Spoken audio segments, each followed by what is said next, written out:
This is the real reason Corbyn has been so silent about Iran.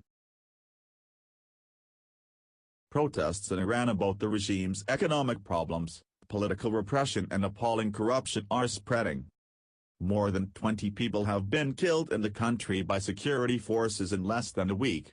About 500 others have been arrested.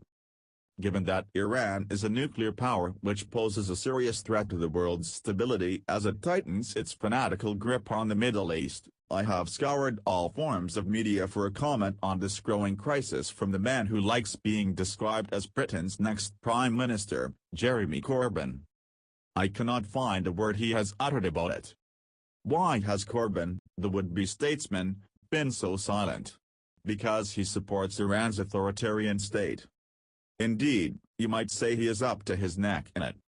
Iran hates the West and all it stands for and wishes death upon British soldiers and others who protect these shores.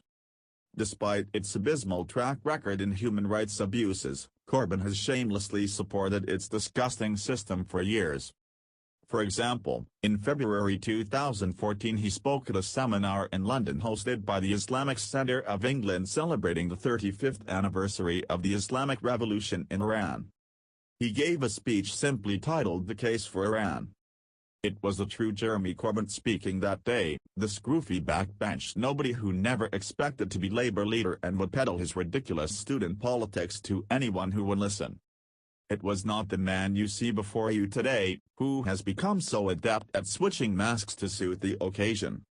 When not accepting Iran's money, £20,000 in fees for appearing 5 times on Press TV, an Iranian state-funded broadcast network, Corbyn is not averse to attending functions backed by those who support its twisted aims.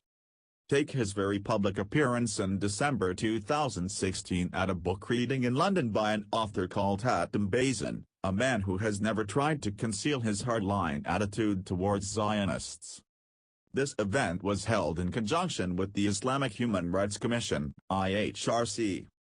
It should come as no surprise that the IHRC, which also organizes the annual anti-Israel Al-Quds Day demonstration in London, a protest attended by all sorts of Muslim extremists, has been described as a despicable organization by the Board of Deputies of British Jews.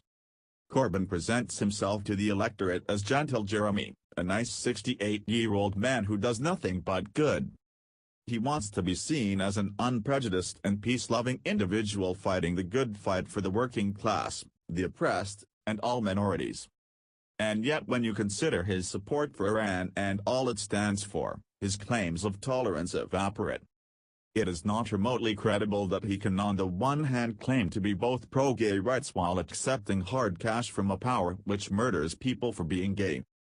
For some extraordinary reason which nobody has yet managed to unravel, however, Corbyn has got this far without anybody in Britain sitting him down and forcing him to explain himself publicly. Imagine how a Conservative or a UKIP politician would be treated by the press, or the BBC, if they held views like Corbyn's on Iran. We all know that they would be hounded out of office, and rightly so.